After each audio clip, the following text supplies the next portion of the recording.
Dar início à nossa reunião, ao nosso estudo, como é de costume, a gente vai abrir um outro texto antes de ir para Ruth, capítulo 2. Nós vamos abrir em Deuteronômio 24 e ler de 17 a 22.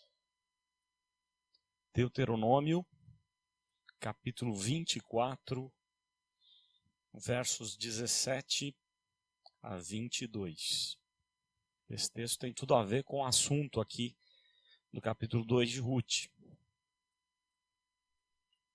Tem um paralelo lá em Levítico 19, Levítico 23, mas a gente vai ler essa porção aqui de Deuteronômio, capítulo 24, 17 a 22.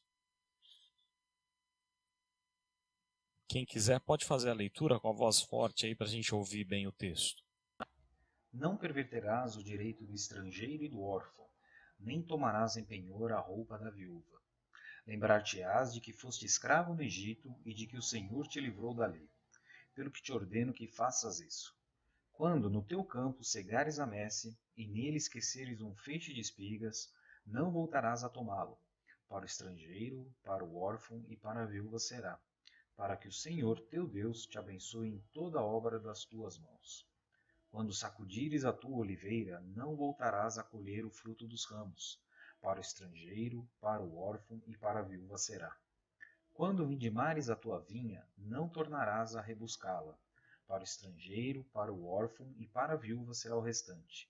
Lembrar-te-ás de que foste escravo na terra do Egito, pelo que te ordeno que faças isso.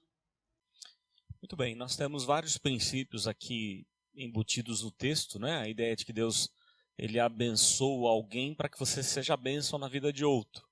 Esse é um dos princípios. Um outro princípio importante é o cuidado que Deus tem com os necessitados. Onde se você tem, né, no caso aqui o exemplo é sobre plantação. Se você deixou alguma coisa lá ou caiu, você não vai pegar. Você vai deixar para que alguém atrás de você pegue aquilo, né, como seu próprio alimento. Então tem tudo a ver com o capítulo de Ruth que nós vamos estudar hoje. Eu quis abrir nesse texto só para a gente entender o contexto do que está acontecendo. Se Ruth sabia ou não dessa lei, não sei.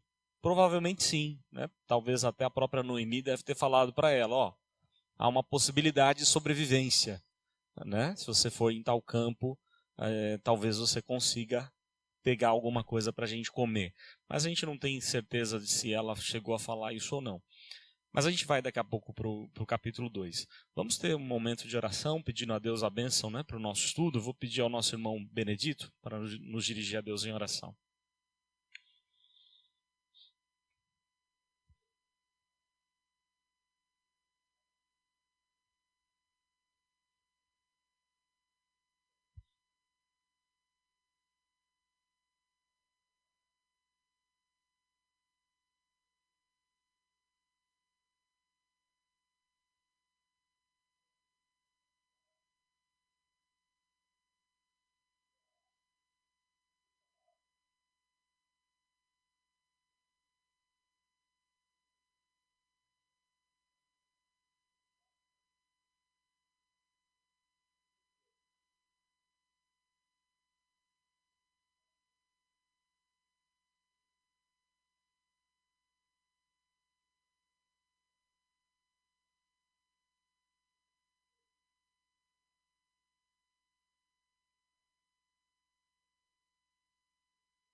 Amém. Antes ainda do estudo, eu queria fazer a divulgação de 2 livros aqui. A nossa casa editora presbiteriana, ou editora Cultura Cristã, ela tem o cuidado de publicar materiais muito bons. E hoje eu estava lá buscando umas bíblias, e aí eu acabei perguntando para a moça lá, será que tem alguma coisa sobre Ruth? Eu já tinha um comentário que eles lançaram, um comentário do Antigo Testamento, e aí para minha surpresa eu achei 2 livros bem legais, bem interessantes. Tem essa linha de de estudos que eles estão lançando, estudos bíblicos expositivos nos livros da Bíblia, né? Então esse é de Esther e Ruth, tá? Do Ian Dugg. E é bem interessante porque do Novo Testamento é o Sproul que faz esses estudos, e é muito bom. O Sproul é um dos melhores teólogos aí. Então tem coisas muito boas, são sermões, estudos ou sermões expositivos, bem legal. E conversando lá com o editor da Casa Editora Presbiteriana, o reverendo Cláudio Marra, eu tive o privilégio de conversar um pouco com ele hoje lá. Ele disse que quando ele lançou o comentário de Ruth, eles têm lá o comentário do Antigo Testamento, quando ele lançou o comentário de Ruth, ele não tinha encontrado esse daqui, que é um comentário exegético. Então ele falou, vou ter que pegar e publicar, e ele publicou com uma história de Ruth. Então se você gosta de ir para os originais, esse é a história de Ruth, é algo mais exegético, vai na língua original, alguns detalhes bem legais. O outro é um sermão expositivo, bem legal também. Eu não tive tempo de pegar eles para enriquecer ainda mais aí o nosso estudo. Pelo menos uma pincelada eu dei uma olhadinha já, que é bem legal mesmo, bem interessante. Então a gente vai para Ruth capítulo 2. Ruth capítulo 2.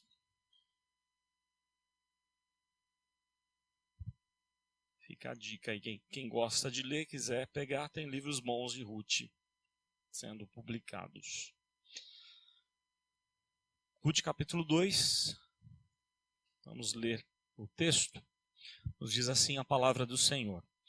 Tinha Noemi um parente de seu marido, senhor de muitos bens, da família de Elimeleque, o qual se chamava Boaz.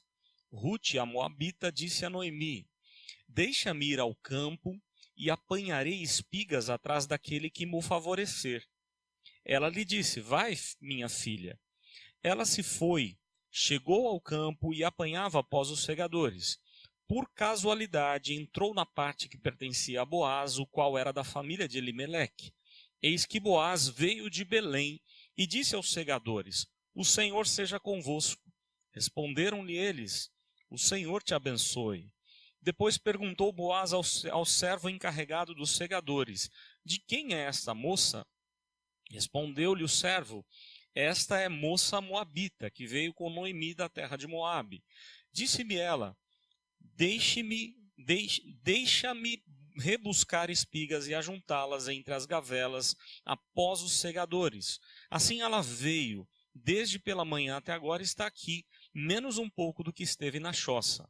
Então disse Boaz a Ruth, ouve, filha minha, não vás colher em outro campo, nem tampouco passes daqui, porém aqui ficarás com as minhas servas. Estarás atenta ao campo que cegarem e irás após elas. Não dei ordens aos servos que te não toquem. Quando tiveres sede, vai às vasilhas e bebe do que os servos tiraram. Então ela, inclinando-se o rosto em terra, lhe disse, como é que me favoreces e fazes caso de mim, sendo eu estrangeira? Respondeu Boaz e lhe disse, bem me contaram tudo quanto fizeste a tua sogra, depois da morte de teu marido, e como deixaste a teu pai e a tua mãe e a terra onde nasceste, e vieste para um povo que dantes não conhecias. O Senhor retribua o teu feito, e seja cumprida a tua recompensa do Senhor, Deus de Israel, sob cujas asas vieste buscar refúgio. Disse ela, tu me favoreceste muito, Senhor meu, pois me consolaste e falaste ao coração de tua serva, não sendo eu nem ainda como uma das tuas servas. À hora de comer, Boaz lhe disse, achega-te para aqui e come do pão e molha no vinho o teu bocado. Ela se assentou ao lado dos segadores e ele lhe deu grãos tostados de cereais. Ela comeu e se fartou e ainda lhe sobejou. Levantando-se ela para rebuscar, Boaz deu ordem aos seus servos, dizendo, até entre as gavelas deixai-a colher e não a censureis. Tirai também dos molhos algumas espigas e deixai-as para que as apanhe e não a repreendais. Esteve ela apanhando naquele campo até a tarde, debulhou o que apanhara e foi quase um efa de cevada. Tomou e veio à cidade e viu sua sogra o que havia apanhado, também o que lhe sobejara, depois de fartar-se, tirou e deu à sua sogra. Então lhe disse a sogra: onde colheste hoje? Onde trabalhaste? Bendito seja aquele que te acolheu favoravelmente. E Rute contou à sua sogra onde havia trabalhado e disse: o nome do Senhor em cujo campo trabalhei é Boaz. Então Noemi disse à sua nora: bendito seja ele do Senhor, que ainda não tem deixado a sua benevolência, nem para com os vivos, nem para com os mortos. Disse-lhe mais Noemi: esse homem é nosso parente chegado e um dentre os nossos resgatadores. Continuou Rute, a moabita: também ainda me disse: com os meus servos ficarás até que acabem toda a cega que tenho. Disse Noemi à sua nora, Rute: bom será, a sua nora Rute, bom será, filha minha, que saias com as servas dele, para que noutro campo não te molestem. Assim passou ela a companhia das servas de Boaz para colher até que a cega da cevada e do trigo se acabou, e ficou com a sua sogra. Vamos orar mais uma vez. Ó Deus, mais uma vez pedimos a instrução, a instrumentação, a iluminação do Teu Espírito para entender a palavra que o Teu próprio Espírito inspirou, e pedimos, ó Deus, que aquilo para o qual o Senhor quis que ela fosse escrita, registrada, que o Senhor fale ao nosso coração nessa noite, por meio da Tua palavra, e quem sabe até mesmo aquietando os nossos corações, por entender que o Senhor é o mesmo Deus que esteve com Rute, com Noemi, o mesmo Deus de Boaz. Tu és o mesmo sempre. Por isso ajuda-nos, ó Deus, a compreender essa mensagem, dessa história tão magnífica, tão maravilhosa, e aquilo que ela, da forma, ou a forma como ela se relaciona com a nossa vida. Nós tudo pedimos orando em nome de Jesus. Amém. Muito bem, eu falei aí de um dos livros, que um deles é um sermão. Eu achei bastante curioso como ele inicia esse capítulo. Ele diz assim que o primeiro capítulo que nós, na semana retrasada, nós aprendemos, no capítulo da vida de Noemi, ou do sofrimento de Noemi, ele é comparado, a figura que ele usa é a seguinte: é como você está chupando uma laranja, está só no bagaço, da laranja, e você espreme e não sai mais nada. E ele usa essa figura que eu achei curioso, quando você perde todas as esperanças, não tem mais de onde vir alguma coisa boa. É o que aconteceu com Noemi no primeiro capítulo. Tudo que ela tinha, ela perdeu. Tudo que ela tinha de mais importante na vida, ela perdeu. E aí ele vai apontando algumas coisas. Ele coloca que nas noites mais sombrias da nossa vida ou da nossa alma, a gente sempre imagina o pior possível. A gente não consegue olhar para a mão de Deus, para a providência de Deus. E aí eu achei muito legal uma coisa que ele falou assim, bem interessante, que acontece realmente comigo e com você. Que nesses momentos mais difíceis, mais sombrios da vida, a gente gasta energia com aquilo que não deveríamos gastar. A gente desperdiça energia, a gente se preocupa demais com as situações da vida. Não é? A gente fica ansioso, extremamente ansioso, preocupado, quando na verdade Deus está no controle de toda a situação. Mas é muito difícil, você está passando por um momento difícil, sombrio, na dificuldade das tribulações, e você ter essa consciência de que Deus está agindo, de que Deus tem propósitos, e que eu posso me aquietar e saber que Ele vai cuidar de todos os detalhes. O começo da história de Rute, como eu coloquei aí no estudo, é muito semelhante ao que aconteceu com Jó, a história de Rute e de Noemi. Porque, na verdade, elas perdem tudo. Elas não só perdem alguém importante, elas perdem a segurança da vida delas. Uma mulher naquela sociedade, ela não tinha facilmente um emprego, ou ela tinha um pai que a protegia, ou ela tinha um esposo que a protegia. E de repente aquelas duas mulheres estão sozinhas, solitárias. Elas têm uma outra, duas viúvas. O que pode uma oferecer à outra? Na verdade, a gente viu isso na semana passada, na consciência de Noemi, ela não tinha nada do que abençoar Rute. Tanto que ela diz para Rute: vai embora, vai seguir sua vida, volta para a casa dos seus pais, que talvez lá você vai ter muito mais do que estar comigo. E aí o capítulo 2 vai revelar um alívio, uma esperança. Não é? Não tem aquela gotinha mais de esperança, mas agora renova-se uma esperança no coração de Noemi e também no coração de Ruth, né? E aí a gente vai aprender com esse texto algumas coisas assim bem práticas para a nossa vida. A gente tem um Deus de toda provisão, um Deus que conhece a nossa necessidade, né? E Ele sabe direitinho o que você precisa. Pode ser uma questão emocional, espiritual, física, financeira, familiar. Cada área da vida Deus conhece, e Deus é o Deus de toda provisão. Ele tem como te ajudar. Ele é o único que pode ter, né? Ele é o único que tem bondade e misericórdia suficiente para te ajudar. Também, Deus é o Deus de toda restauração, de consolo. Uma palavra que ela usa aqui no texto, né? De Boaz consolando. A gente vai chegar lá, tem coisas assim bastante preciosas para a gente pensar. Então vamos lá para o primeiro verso. O verso primeiro diz lá: tinha Noemi um parente de seu marido, senhor de muitos bens, da família de Elimeleque, o qual se chamava Boaz. Algumas pessoas aqui fazem um paralelo de Boaz com a pessoa de Cristo. É verdade, eu posso fazer. Boaz é um tipo de Cristo. Assim como vários personagens da Bíblia, eles são tipos de Cristo.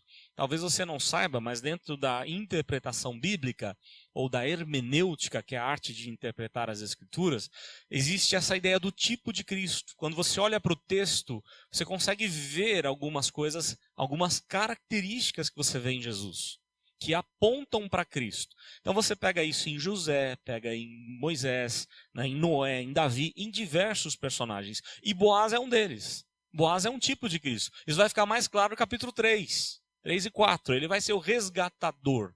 É ele que pode nos resgatar, não é? Na situação difícil da nossa vida. Aqui existe uma característica interessante. Um parente, né, de Noemi, que é senhor de muitos bens. Ele tem condições de ajudar. Então algumas pessoas fazem um paralelo dizendo que Cristo é senhor de todas as coisas e Cristo tem o recurso para te ajudar.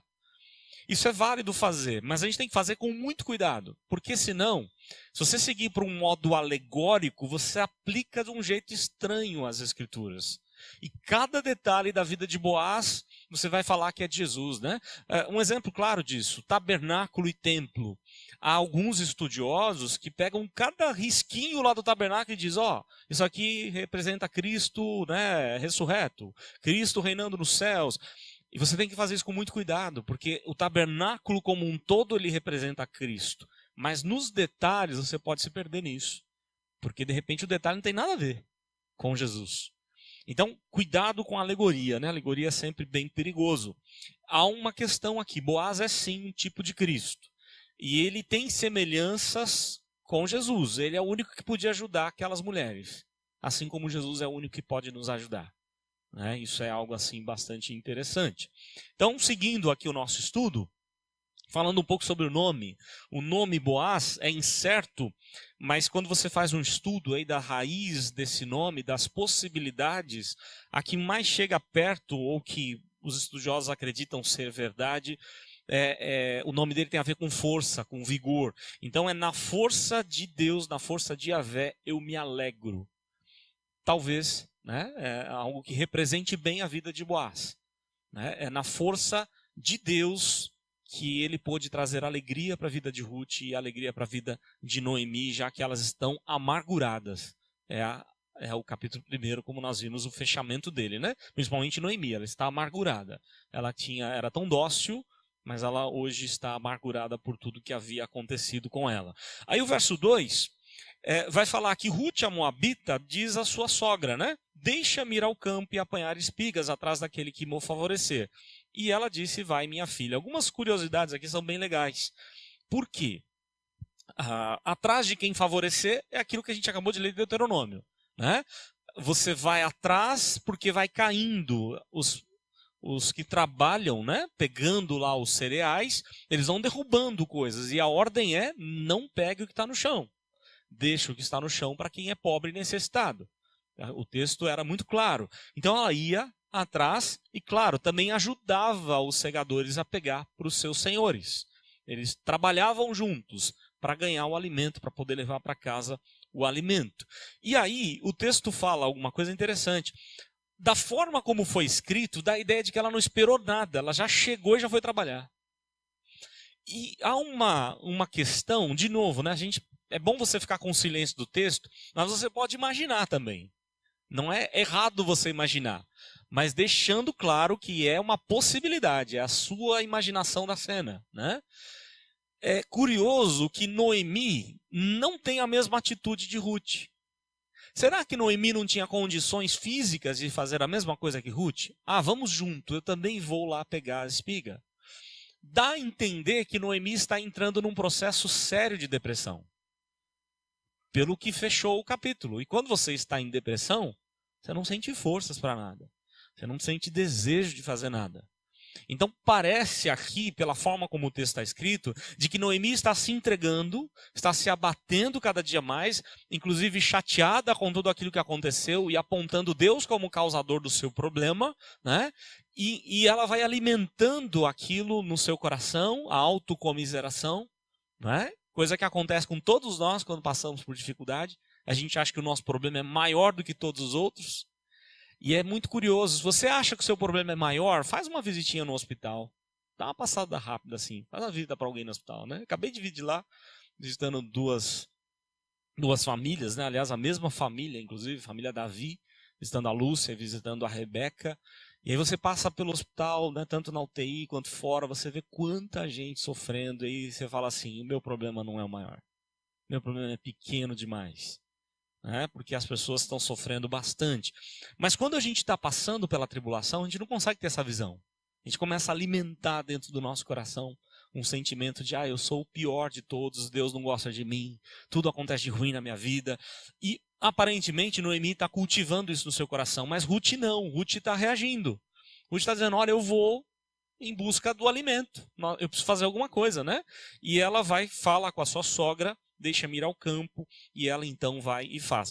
Isso indica algumas coisas interessantes, o quanto Ruth era uma mulher responsável, o quanto Ruth era uma mulher admirável, com coragem, com iniciativa, coragem mesmo, porque uma mulher sozinha, sem alguém para protegê-la, sem o marido, sem um pai, não é? Ela corria sério risco, inclusive de ser violentada. Aliás, Boaz vai falar aqui, eu dei ordens aos servos para não tocar em você. Aos servos para que não toque, para te proteger, para te guardar. Porque havia sim esse risco. E ela é uma mulher de coragem, ela vai à luta, porque não dava para ela esperar, né? Ela tinha que ir realmente à luta. Aí o verso número 3. Ela se foi, chegou ao campo e apanhava após os segadores. E aí é curioso como o escritor ele vai mostrando algumas expressões, meio que fazendo uma brincadeira. É uma literatura magnífica. A gente já falou isso na introdução, né? Que os grandes escritores, os grandes literários encaram esse como um dos maiores romances já escritos. E ele faz uma brincadeira com as palavras, como que dizendo assim, por casualidade, ela foi parar, ela entrou na parte que cabia ou que pertencia a Boaz. Não é que a Bíblia está dizendo que as coisas acontecem por acaso. Mas essa talvez foi a visão de Ruth. Ruth não percebeu onde ela não conhecia Boaz. Ela não tinha falado com Noemi sobre Boaz, falou depois. Não é? Então, na percepção de Ruth, ela entrou na terra de qualquer um dos fazendeiros. Não é? Só que você veja a mão de Deus agindo, a providência de Deus guiando a história. Por que justamente naquela terra? Porque tinha que ser lá. Alguém muito especial, né? A aguardava e Deus tinha coisas importantes para fazer na vida dela.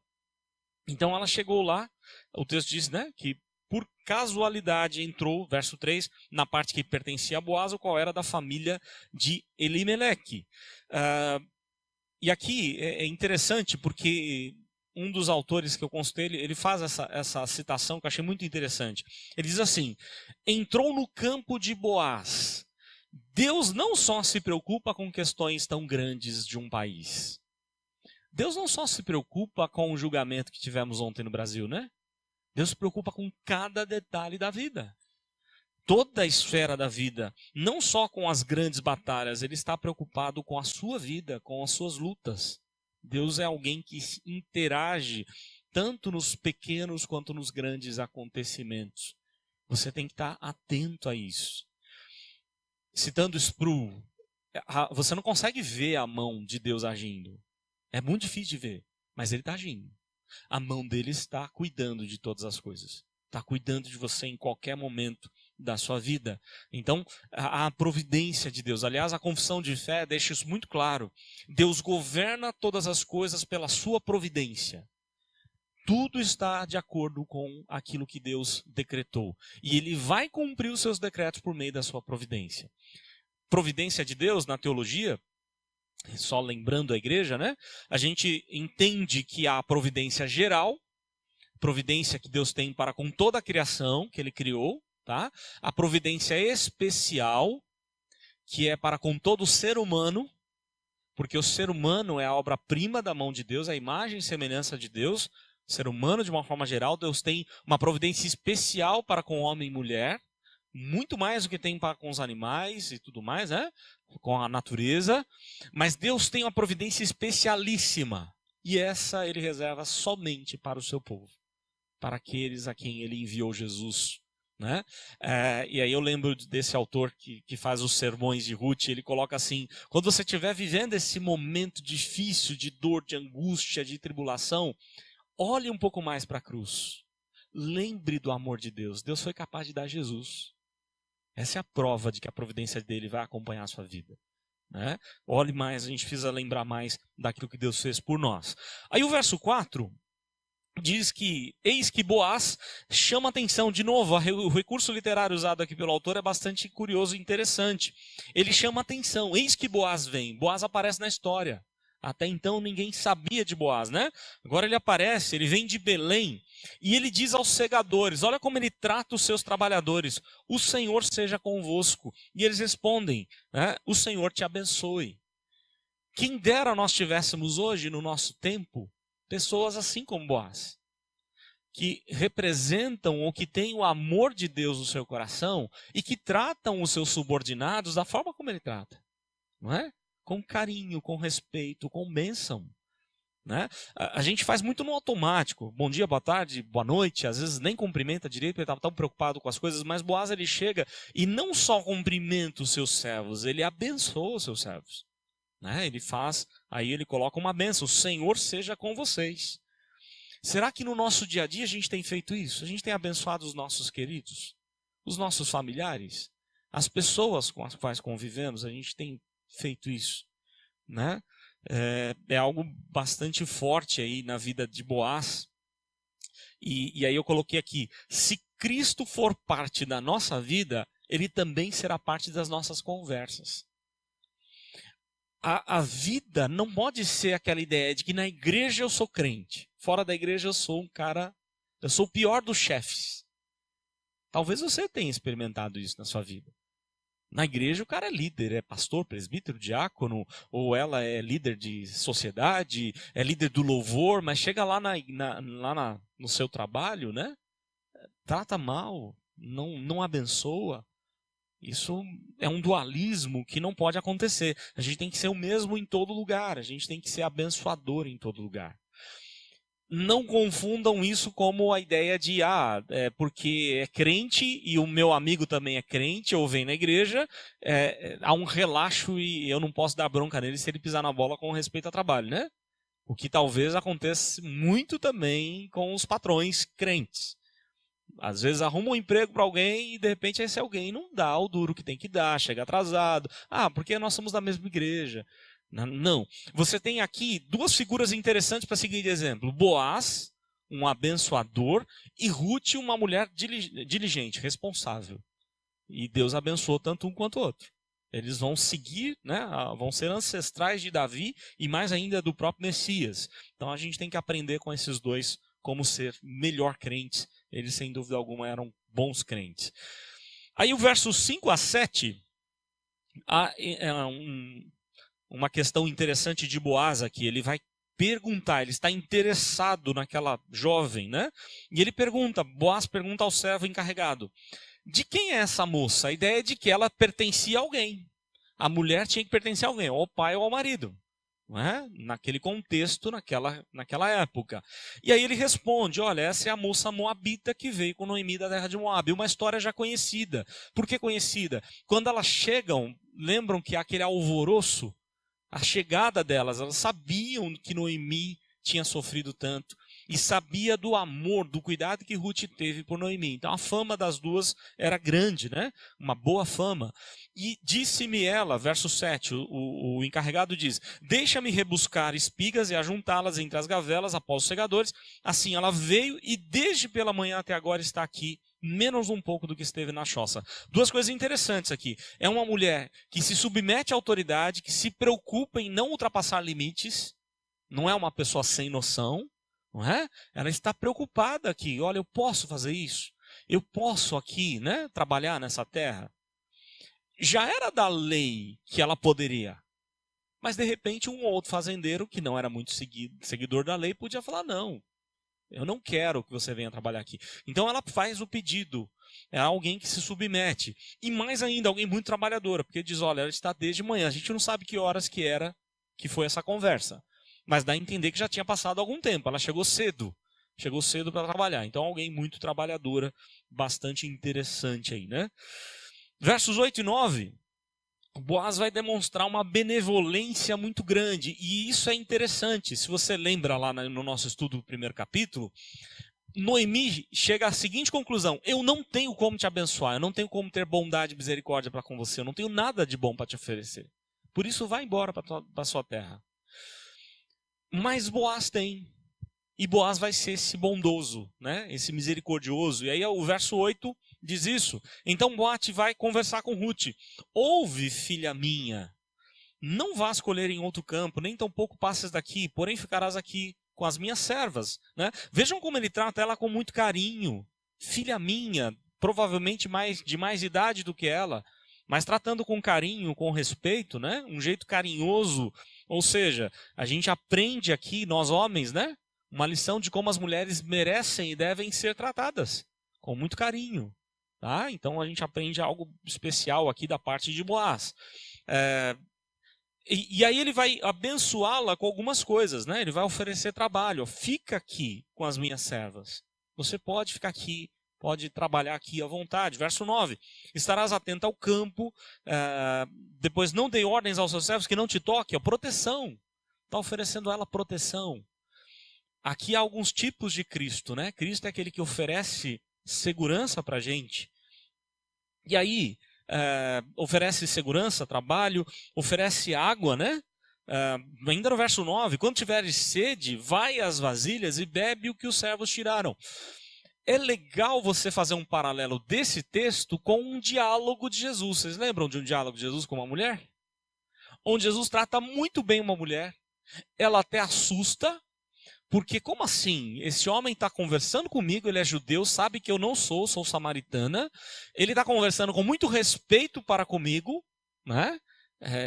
Algo também difícil da parte de homens. E naquele tempo, está num lugar sozinho, os dois, e ele com todo respeito, conversando com uma estrangeira e oferecendo a ela algo especial, uma água. Então há algumas semelhanças aqui bastante curiosas ou interessantes para a gente pensar. No texto de João 4 com essa conversa aqui. E a forma como ela vai entender tudo isso. Verso 10. Então ela, inclinando-se o rosto em terra, lhe disse: como é que me favoreces e fazes caso de mim, sendo eu estrangeira? A vida de Ruth, imagine, coloque-se no lugar dela. Ninguém vai me tratar bem aqui.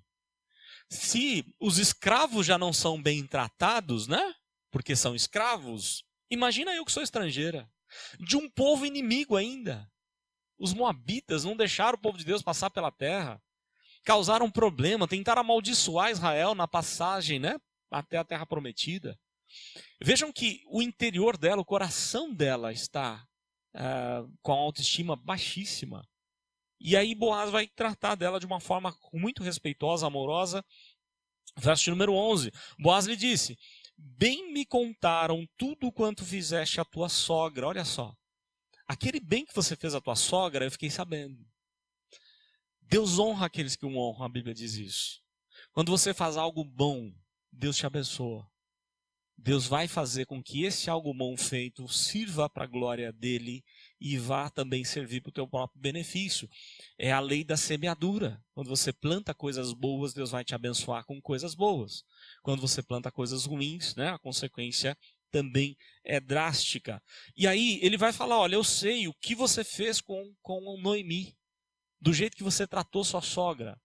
Você já conviveu ou já viu gente agindo assim? Tem gente que é admirável, que trata um pai, uma mãe, alguém carente de alguma situação difícil, com tanto amor, com tanto carinho, que ressalta os olhos, que você fica encantado. Fala, olha, é diferente. Há um cuidado, há um amor tão grande. E que isso abençoa, isso glorifica a Deus, né? E abençoa as pessoas. E ele diz isso, olha, eu sei o que você fez à tua sogra depois da morte do teu marido e como deixaste teu pai, tua mãe, a terra onde nasceste e vieste para um povo que dantes não conhecia. Isso faz uma lembrança direta ao que fez Abraão. Abraão, sai da tua casa, da tua terra, da tua parentela e vem para uma terra que eu vou te mostrar. Na cabeça de Boaz, ele fala, essa mulher é muito crente. Essa mulher tem a mesma fé que teve Abraão. Ela pode não ser descendente de Abraão pelo sangue, não é? Mas ela é descendente pela fé. Porque a mesma atitude que Deus dá a Abraão e Abraão sai e vai, ela faz a mesma coisa. Ela sai da sua terra, né, e vai ali em direção a uma terra desconhecida, para um Deus, né, que ela não conhecia tão bem. E ela vai firme para abençoar a vida da sua sogra. Então você vê humildade da parte de Ruth, você vê fé. Aliás, eu falei no encontro passado nosso, de que a fé de Ruth era maior ainda do que a de Abraão. Porque Abraão ele foi crendo em promessas. Ruth não tem promessa nenhuma. Pelo contrário, ela tem uma sogra dizendo, olha, se você ficar comigo, vai sobrar para você, porque Deus está contra mim. Melhor você ir voltar para casa dos seus pais. Ela ainda assim vai, né, porque ela entende que o Deus de Noemi tinha que ser o Deus dela e tudo mais. Então, a fama de Ruth, o cuidado dela, tudo isso demonstrando a bênção de Deus. A bênção que Deus tem sobre o seu povo ou a partir de Abraão. E aí o verso 12, ele vai abençoar. Né? Ele vai dizer, o Senhor retribua o teu feito e seja cumprida a tua recompensa do Senhor, Deus de Israel, cujas asas viestes buscar refúgio. Ele usa aqui o nome pactual de Deus. Como que trazendo ela, olha, a partir de agora você é do povo de Deus. Não se sinta desprezada, você faz parte da aliança. Deus tem um pacto com o seu povo, é o Yahvé, o Deus do pacto. O Deus fiel, o Deus que está contigo, né? O Deus que é imutável, o Deus de Israel te abençoe, o Deus criador, majestoso criador. E essa figura, porque você veio buscar refúgio nas asas de Deus. Deus é o único que pode dar refúgio para a gente. Vejam que ele não está se colocando no seguinte patamar, olha, você veio no lugar certo, eu estou aqui para te abençoar, eu posso te dar isso, te dar aquilo. Ele não está fazendo isso. Ele está dizendo, olha, Deus pode te abençoar. Você tomou a decisão certa na sua vida de buscar a direção, a bênção da parte de Deus, de buscar o refúgio nas asas daquele que realmente pode te abençoar. E aí o verso 13. Disse ela, tu me favoreces muito, Senhor meu, pois me consolaste e falaste ao coração da tua serva. Será que a gente tem feito isso? Será que a gente no nosso dia a dia, a gente está percebendo a dor de alguém do nosso lado? Às vezes até dentro da nossa casa. Será que a gente está atento?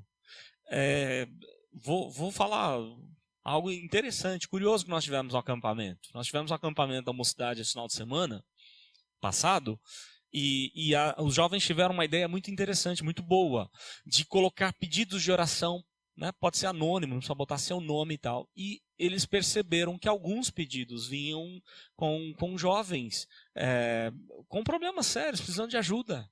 Alguns até pensando, poxa, eu não estou bem, penso em tirar minha vida e coisas assim. E às vezes a gente convive e não sabe. A gente está falando ao coração das pessoas. A gente está falando do amor de Deus, demonstrando o amor de Deus. Porque quando o Boaz falou com Ruth, ela sentiu a bênção de Deus para o coração dela. Você está me consolando, eu não mereço tudo isso. Ele está enchendo o coração dela de esperança, de vida, né? E vejam que não dá para você pegar esse texto e falar, ele está dando uma cantada nela. Não. Porque ele está aqui, né? Talvez até no seu coração, pode ser que ele estivesse interessado por ela. Mas não é isso que ele está fazendo, ele não está cantando ela. Ele está demonstrando o amor de Deus por ela, para que ela pudesse sair do momento difícil em que ela se encontrava, e ele vai rogando as bênçãos de Deus sobre ela. E ela diz, ela reconhece isso, né?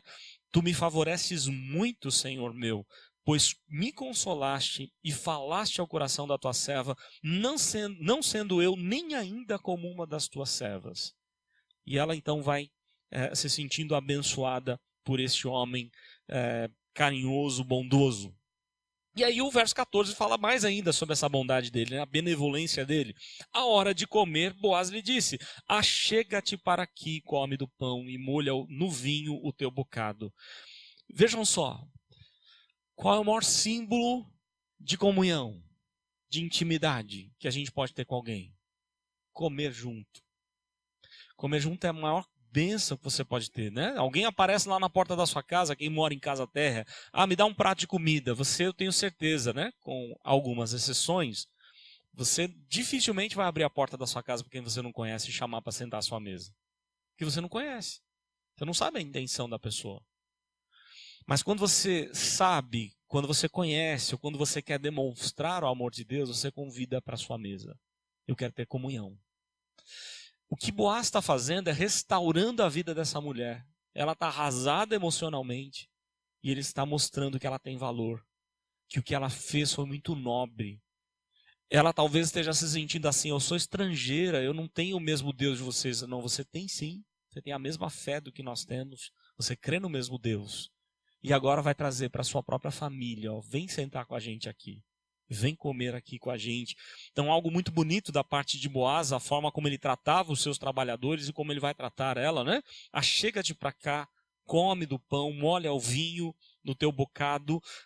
O vinho aqui possivelmente é um vinagre, o vinho azedo, né? Como um tempero. E ela então se assenta ao lado dos segadores e ele deu, olha só o texto diz, e lhe deu grãos tostados de cereais, ela comeu e se fartou e ainda lhe sobejou.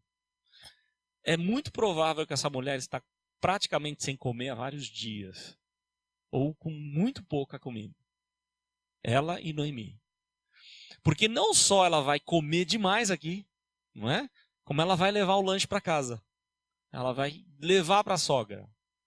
É algo assim especial que ela vai fazer. Ela lembra da sogra dela o tempo todo. Ela podia estar pensando assim, minha sogra não quis ir trabalhar, ela que se lasque. Não é isso que a gente às vezes pensa, a gente quer ser justo demais, né? E cuidado com seus julgamentos aí. Vamos tentar agir com mais amor. E é isso que ela está fazendo aqui. Boaz está abençoando a vida dela, ela está preocupada em abençoar também outras pessoas. Mas isso vem daqui a pouco. Aí o verso 15. Levantando-se ela para rebuscar, olha só, rapidamente ela reconhece, agora é hora de trabalhar. Ela não está lá para enrolar serviço. E a forma como é escrito aqui o texto, dá a entender que quando ela tomou essa atitude de trabalho, Boaz levantou também, é isso mesmo, agora vamos, e ele dá uma ordem, né? Ele segue o exemplo dela e dá ordem aos seus servos, dizendo, até entre as gavelas deixai-a colher e não a censureis. Aí você fala, mas o que é isso? O que ele está falando? Gavelas aqui são os feixes, os amontoados dos cereais que eles pegavam, tá? E tinha um espaço onde eles guardavam isso. Então eles iam pegando, né, do pé de várias plantações e levavam para um lugar. E entre o corredor onde ficavam esses amontoados, caía muita coisa. Só que nem todo mundo podia chegar naquele lugar. Alguém que acabou de chegar, o fazendeiro ia deixar? Não, ali era um lugar onde o encarregado tinha que fiscalizar, porque ali eram os melhores grãos, tudo estava ali guardado para ser vendido. Mas olha o que ele fala, olha, deixe que ela vá até lá, que ela possa pegar lá, não a censureis. Deixa ela pegar o quanto ela quiser pegar, o quanto ela puder pegar. E mais ainda, verso 16, tirai também, né, dos molhos algumas espigas e deixai-as para que a apanhe e não a repreendais. Olha, facilita aí para ela pegar mais. Né? Porque ele quer realmente dar uma bênção sobre a vida dessa mulher. E aí, verso 17, esteve ela apanhando naquele campo até a tarde, olha como é trabalhadora, desde cedo até a tarde, debulhou o que apanhara e foi quase um efa de cevada. Ela, além de ter trabalhado o tempo todo, para levar para casa ia ser meio complicado levar. Então ela debulha o que ela pegou. Então vai lá com o seu machado, né, ou com alguma ferramenta, para tirar a palha, tirar aquilo que não interessa, para evitar o peso e poder guardar mais facilmente. E o texto diz que ela conseguiu aí 1 efa de cevada. As medidas aqui, baseado em vários textos e em vários escritos, documentos e escritos achados arqueológicos, chega-se à conclusão de que essa mulher pegou cerca de 13 quilos e 300 gramas, né? 13 quilos e 300 gramas. O que é muito. Para você ter uma ideia, né, e eu coloquei aqui no nosso estudo, no período da Babilônia, o homem colhia 1 quilo ou meio quilo no máximo por dia. Ela colheu 13 quilos. 13 quilos por volta disso. Ou seja, ela colheu o equivalente à metade de um mês. Deve ter sido difícil para levar para casa, né? 13 quilos para uma mulher carregar, caminhada boa. Depois de um dia pesado de trabalho, deve ter sido complicado. Mas ela foi, levou tudo isso para casa. E aí é muito legal as coisas que acontecem depois, né? Verso 18. Tomou e veio à cidade, e viu sua sogra o que havia apanhado, também o que lhe sobejara, depois de fartar-se, tirou e deu à sua sogra. Eu não sei se você teve a mesma experiência que eu, não estou dizendo que isso é certo ou que é errado, né? Mas eu e talvez muitos aqui fomos criados da seguinte forma. Primeiro trabalho, nós trabalhávamos cedo, não tínhamos o privilégio de estudar, como hoje a garotada tem, né? Mas a gente trabalhava cedo. Eu lembro que meu primeiro emprego ia fazer 15 anos. Eu sei que há irmãos aqui que trabalham mais cedo do que eu ainda, 12, 13 anos já estava trabalhando. Mas o que é curioso, a gente conversa nas visitas aí sobre isso, é que a gente pegava o nosso salário e tinha que entregar para quem? Para os pais. Não ficava com a gente. A gente entregava tudo que tinha. O que essa mulher fez foi isso. Ela vai e entrega para sua sogra, né? Ela podia ter agido de outra forma, mas não, ela se comprometeu, ela fez um pacto de cuidar da sua sogra. E ela falou, não, toma aqui, tudo aquilo que eu trabalhei. Então é algo bonito, né, o que ela faz com a sua sogra. E mais ainda, porque a forma como o texto está escrito, eu parei no verso 18, é verso 19. Então lhe disse a sogra, verso 18 mesmo, ó, tomou, veio à cidade e viu sua sogra e o que havia apanhado, também o que lhe sobejara. E a forma como está escrito dá a entender que, num primeiro momento, Noemi não viu o lanche guardado. O que sobejara é o que ela comeu no almoço e que ela guardou o que sobrou. Ela comeu e guardou. E na hora ela mostra também o lanche. Olha, além do que eu peguei, está aqui o cozido, né, o prato pronto para que a senhora possa comer. Então vejam só, ela divide o seu próprio lanche, né? Ela divide aquilo que Deus havia lhe dado, ela compartilha a bênção. Como a gente precisa aprender a compartilhar as bênçãos um com o outro, né? E aí o verso 19, então lhe disse a sogra, onde colheste hoje? Ela fica encantada com tudo que ela vê. Onde é que trabalhaste? Bendito seja aquele que te acolheu favoravelmente.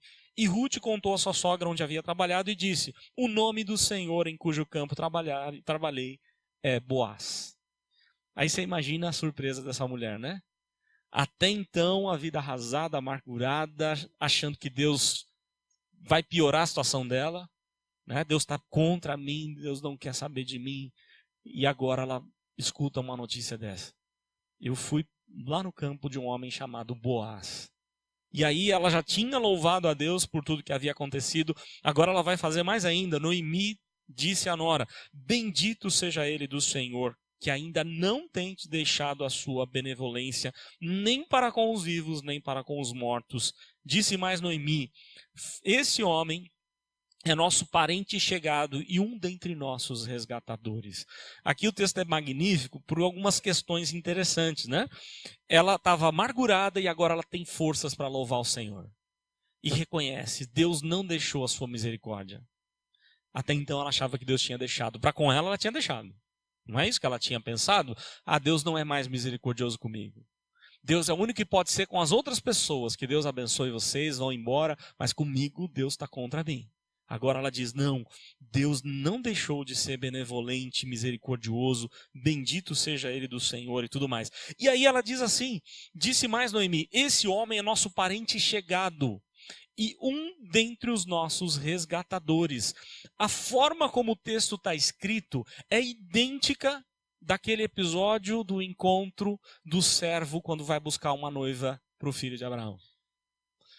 Eu não sei se vocês lembram, mas eu falei no estudo do capítulo 1 que havia uma referência, né? Vai para casa, vai para o quarto da sua mãe, porque foi lá no quarto da sua mãe que há a esperança de casamento, de vida construída, família construída e tudo mais. Vocês, irmãos, vão lembrar disso. De novo aqui ela vai usar a mesma ideia. Na cabeça de Noemi, eu achava que lá na sua terra, voltando para a sua terra, Deus ia te dar uma nova família. Mas eu estou vendo que Deus vai fazer isso aqui. Esse homem é um dos nossos resgatadores. Há esperança de casamento, há esperança de uma descendência. Deus está sendo bom com a minha família, com o meu esposo, com os meus filhos já falecidos, né? Deus está sendo bom porque a nossa família não vai ficar esquecida. E aí ela diz, continuou Ruth, a moabita, também ainda me disse, com os meus servos ficarás até que acabem toda a cega que tenho. Disse Noemi a sua nora, bom será, filha minha, que saias com as servas dele, para que no outro campo não te molestem. É perigoso você ir trabalhar em outro lugar. Se ele está garantindo tudo isso, fica lá, né? Assim passou ela a companhia das servas de Boaz para colher até a cega da cevada do trigo acabou e ficou com a sua sogra. Eu queria terminar só falando algumas coisas assim bem rápidas desse estudo. A lei referida aqui por Noemi é a lei do levirato. A gente já falou um pouco sobre ela, né? Qual que é essa lei? Noemi perdeu seus 2 filhos, eles não tiveram descendência. Se ela tivesse mais um filho, o filho dela teria que casar com a nora dela, né? Ou com a cunhada. Para quê? Um filho, claro, solteiro, deveria casar para que tivesse descendência do irmão, para que o irmão pudesse ter filhos. Só que ela não tinha mais filho. E aí agora ela tem uma esperança. Alguém da nossa família, alguém pode cumprir essa lei. A nossa família não vai ser esquecida. Basta lembrar que é uma família importante. Lá no começo a gente vê que é uma família importante. Ela está dizendo, olha, a nossa família vai ser esquecida, vai acabar. Ninguém mais vai lembrar da nossa família, né? E aí agora ela começa a louvar a Deus por tudo isso, por toda a restauração ou esperança de restauração que há no coração dela. E aí eu queria concluir com uma questão aqui importante. Ruth, ela achou favor aos olhos de quem? De Deus acima de tudo. E aos olhos de Boaz. Quando você acha favor aos olhos de Deus, você está seguro. Quando você acha graça diante dos olhos de Deus, né? A linguagem bíblica. Então que Deus olhe para a gente com essa mesma graça. Que Deus veja em nós, na nossa motivação, no nosso caráter, o mesmo caráter de Ruth. Alguém necessitada, carente, humilde, trabalhadora. Alguém que necessita da graça de Deus. E aí Deus vai abençoar essa pessoa. Deus vai abençoar essa mulher. Vai abençoar a gente como fez com Ruth.